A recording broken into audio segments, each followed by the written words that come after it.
and your taxpayer bill of rights is under attack. And it's funny, when I start getting interested in an issue, it seems like God leads me to all the right places. Our next guest, Michael Fields, who's the executive director of Colorado Rising Action, gave a great presentation on this at the Western Conservative Summit. I encourage you to find his speech on YouTube from the summit last week. He was up there with our good friend Amy Cook, former radio host, works at the Independence Institute now. And then I just happened to run into him at a Republican leadership meeting that we were both at earlier this week, and I said, hey, man, I got some extra radio this week. Why don't we see if we can push this issue out for a few more people? And he's kind enough to join us now. Michael Fields, welcome to the Steffan Tubbs Show. Hey, Randy, it's good to be on with you. You bet. Give folks a brief history, biography, teacher, the kids, all that good stuff. Yeah, so I grew up actually in Illinois, which is one of the reasons why I'm so passionate about lower taxes and our taxpayer bill of rights.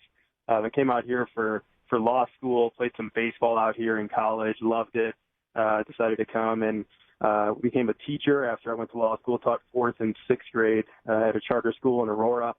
Then went on the board of that school, became the board president. It's a great school, kind of up at the airport.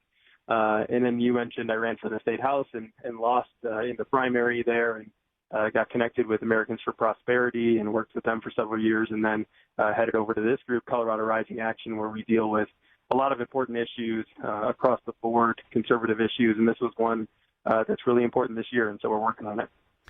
People hear Tabor, Tabor, Tabor, and I've run into some folks, transplants. One I'm thinking of in particular from California. She's a young professional, very successful, making good money, has kids here in the state, plans to make her home here in the state. And I asked her, what do you think about Tabor? And she, nobody understands that Tabor is actually short for Taxpayer Bill of Rights, although she knew in general what it does. But her initial response, and she does not strike me as a ultra liberal, a California kind of liberal, just a mom who has money and wants government to do some of the things that government is supposed to do, like the roads, like help with the schools, those kinds of things. And so she was kind of supportive of maybe trimming some of the restrictions or some of the protections, I think is a better word, out of Tabor. So just as a context for people who maybe, especially the folks who are new to the state, explain to them the history of Tabor, what it does, and why it's so important to protect it. Well, I think that's really, why we're talking about it so much is it passed 27 years ago now in 1992. So it's kind of a little bit taken for granted, or people don't really talk about it except the liberals come out and talk about how negative and all the things that it cuts and doesn't do. I think letting people know that really what the Taxpayer Bill of Rights does is put the size of government in the hands of taxpayers and says, what, if you want more money for something, you can make the case to them. You just got to ask. You got to get consent from them. And so you have that kind of side, that one side of Tabor, which says you can vote on tax increases. The other side is it limits the growth of government to population plus inflation. And this is really important because it makes sure that government doesn't grow too quickly, and then if a recession hits, it falls off the cliff. It also just makes sure that government is more efficient and effective, and it's only growing by something that makes sense as formula. And so having that discussion, back in 1992, they said that Colorado would be closed for business if this passed, that it would be chaos, that the Pope wouldn't be safe. None of these things came to fruition. We have the number one economy in the country, and I think a lot of that has to do with the fact that we've defeated the last 6 statewide tax hikes that really would have drove people out of the state and made it, more like California or more like Illinois. One thing that you said, and all of this information can fly by pretty fast for folks, trying to drive home and thinking about their day and everything. The increases in taxes or the increases in state spending levels are limited by a formula that allows them to increase by population and inflation. Now, is there any indexing in there with cost of living or wage increases or anything like that that could act as like a choking effect on Tabor? No, the fact that, and there's an argument that inflation might not be the best thing to use, and that's been a discussion, but I think when it comes down to it, most of the time the argument from the left, and Casey Becker, our Speaker of the House, made this argument that Colorado has grown 50% since TABOR passed. But the state budget's gone up 306% during that time. They find ways to get around TABOR, to raise fees and everything else. But the government is not starving at all. We have a $32.5 billion state budget. It just keeps growing every year. And really, you brought it up earlier, but I think the average, suburban mom or anybody in the state wants our roads fixed and wants education to get taken care of. The problem is they spend it on everything else and then say, we don't have money left. We need to raise your taxes. And fortunately, Colorado voters are smart, and they've said no time and time again. Yeah, it's really fascinating because this is exactly, and this isn't just Democrats that do this. This is politicians in general and listen, it is a limited group of politicians out there who are truly focused on limiting the size and scope of government, not worried about increasing their own profile or their own individual power. But the vast majority of people that get into politics, especially politics for a living, politics for a career, are always looking to get a hold of more money to spend, do more things for more people. That gets me more donations and more popularity. And so what they do is they've neglected these roads and these bridges to get into such horrible shape. And then every time they come out and say, well, we just don't have enough money. If we could just get a little more money.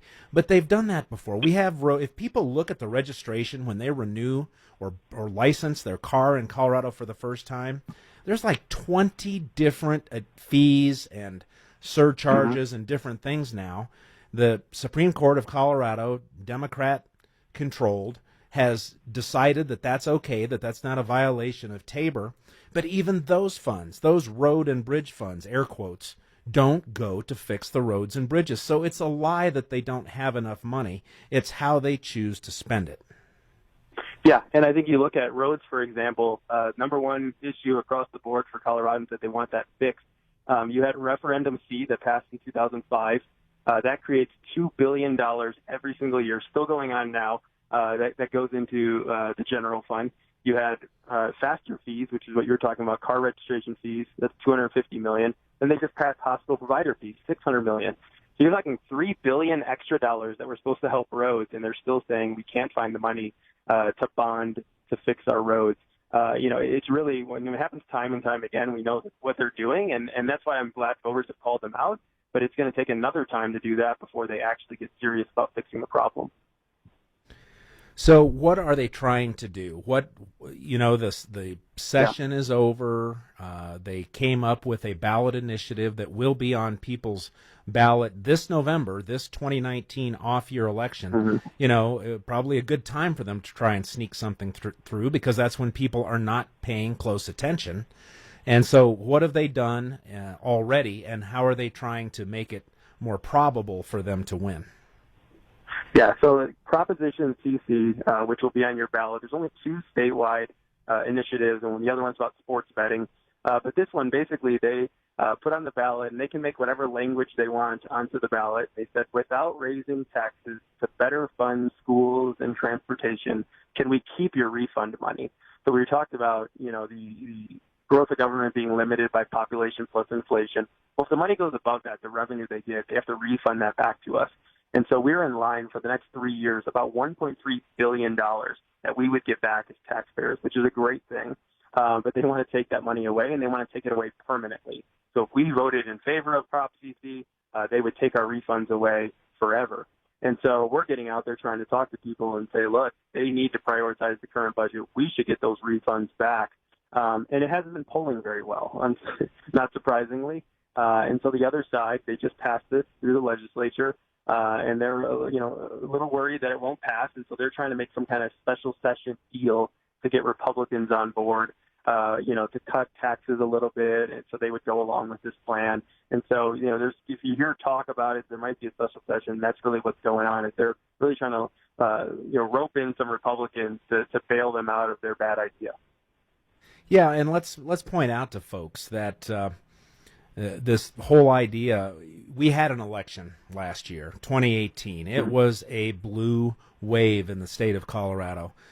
Just about every Republican candidate, save a couple, were knocked out.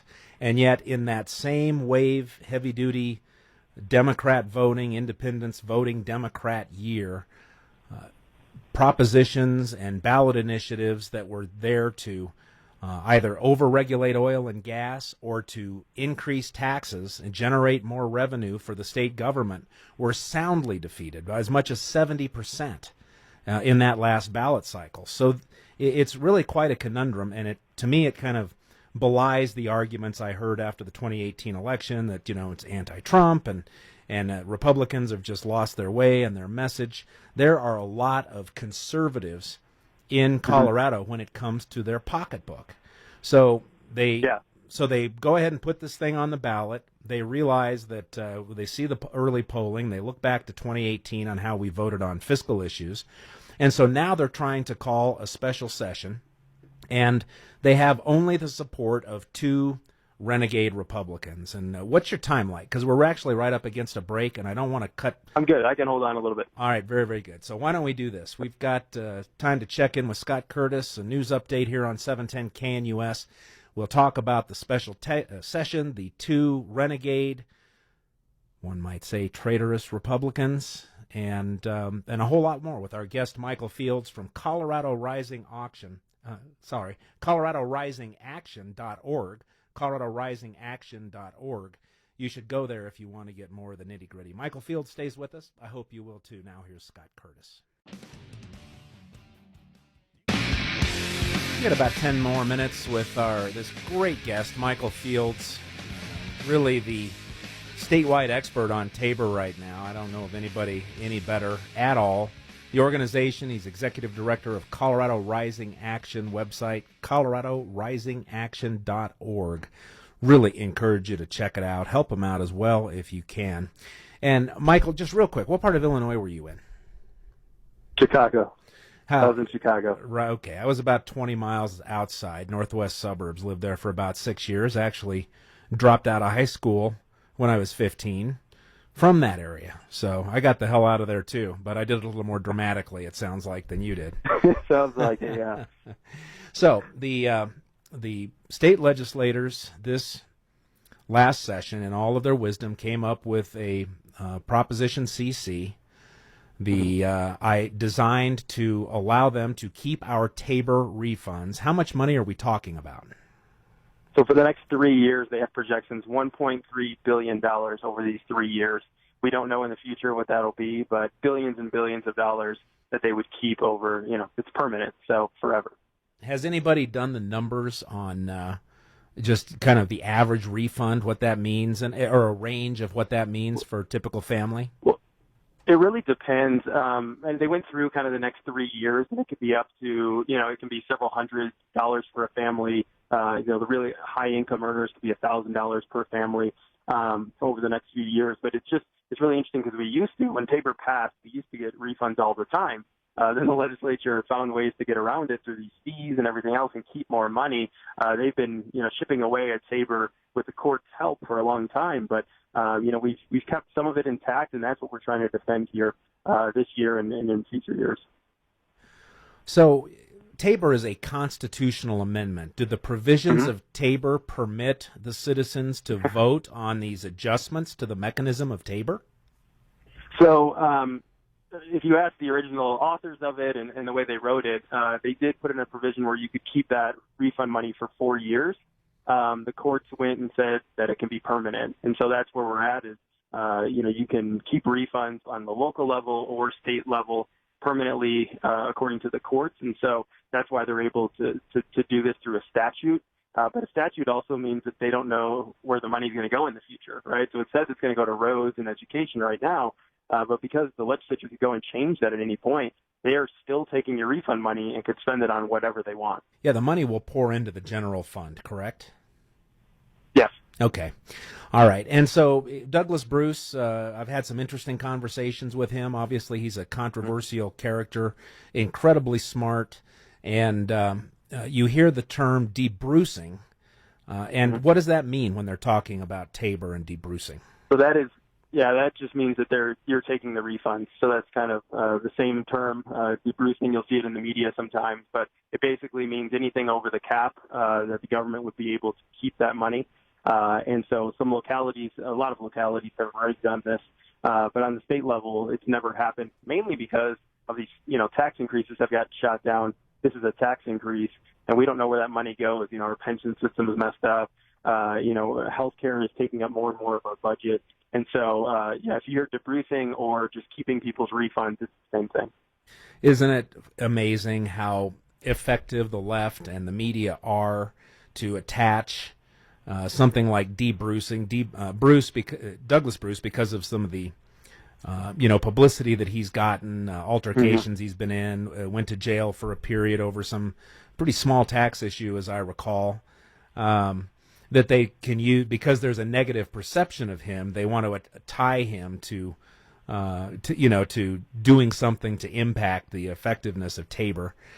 Pretty darn pathetic. So the Democrats realized just how poorly their new Proposition CC for the ballot in November was polling. We've got about 5 minutes. So explain to us now what it appears they're trying to do. Tell us who the two Republican cooperators are. So the two state senators, Jack Tate and Owen Hill, have been in negotiations with the Democrats about some kind of deal that would involve a tax cut to the income, an income tax cut. We're hearing kind of $70 to $90 million tax cut for the refunds, and the refunds are, for this next year would be $575 million. So basically, you're talking like an 8-to-1 deal where they keep $8 of our refunds and we get $1 of tax cut.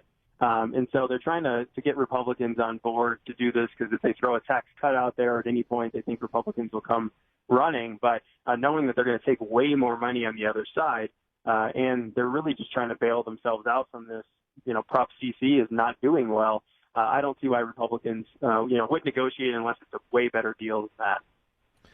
Now, Jack Tate is my state senator. He is not running again. In fact, he plans to leave the state. He's scheduled to be on Wake Up with Randy Corcoran tomorrow morning, so we'll get a chance to have his take. Owen Hill, I texted before my show last week when this first came to light, and finally heard back from him just a few days ago, but we have not yet connected. Owen Hill is also not running again for election. What in the world could two Republican senators be thinking? Do you have any idea why they would want to sign on with Governor Polis in this radical effort to basically eliminate TABOR? Well, one reason I think could be that they don't think that the refunds will be that big in the future, that at some point these tax cuts will catch up or surpass that. I don't believe that looking at the next 3 years of numbers, knowing that it's $1.3 billion. It takes a lot of years of tax cuts to catch up to just those 3 years. Also, the refunds, they go back to us through property tax. For seniors, they go back in small checks for sales tax, and then they go back in income tax reduction. And some people might say that's inefficient, that it should all be an income tax reduction temporarily. And I agree with that. And the legislature can fix how the money is refunded. But I think anything going back to the people is going to be more efficient than going to the government. And so I would just push back against that and say, sometimes if it's a bad deal, it's okay to walk away, and we'll fight this on the ballot, and voters will weigh in. Yeah, it sounds like a bunch of horse-swoggle to me. I mean, how could you estimate how well or how poorly the economy is going to be and, address those changes if something becomes long-term or becomes significant, address it then at the next ballot opportunity or whatever. But don't put on your get out your crystal ball and put on your magic hoodie and say, gee, I predict this or predict that. I don't know if you were at the entire Western Conservative Summit as I was, but Jared Polis spoke on Friday morning. Good speech. It was funny and give him credit for showing up. But stuff like this, stuff like the crap that Owen Hill and Jack Tate are pulling right now that happened throughout the session. Kevin Priola is someone who I believe will and should be targeted for replacement next year, is what allowed Jared Polis to say that he had 96% bipartisan support on all the bills that came out of the legislature last session. You have to be able to stay on a concerted message. And if Republicans can't get behind protecting tax refunds, limitations on the growth of government, red flag bill, national popular vote, and stay unified 100% with that, then Republicans are in some trouble. Yeah, I agree with you. I think, the fact that how many bad things came out of the legislature this year, the fact that 96% of them had a Republican attached to it is not good at all. I think there was a lot of things that Republicans did stick together and fight against, which was good. But we have to have that brand. What are we standing up for? And we're standing up for taxpayers, and we're standing up for them to get their refunds, and we're standing up to keep our economy number one because we think the policies the Democrats are passing is going to hurt that ranking. And so I agree. I think we're against Prop CC. All the one state senator on the Republican side voted against it, and so there's a broad Republican support for the Taxpayers' Bill of Rights. And if you look at polling, we're at 71% of people in the state support the Taxpayer Bill of Rights. So I'm encouraging Republicans, conservatives, unaffiliated to stand up and fight for this over the next few years. Yeah, it's absolutely terrific. And Michael, I appreciate your time this afternoon. I hope you have a great weekend. It's ColoradoRisingAction.org. There's a tremendous amount of information there. And Michael Fields, we'll have you on. We'll see if there's a special session, anything else we need to address. Talk to you soon, my friend. Appreciate it. Thanks, Randy. Thanks for having me on. All right.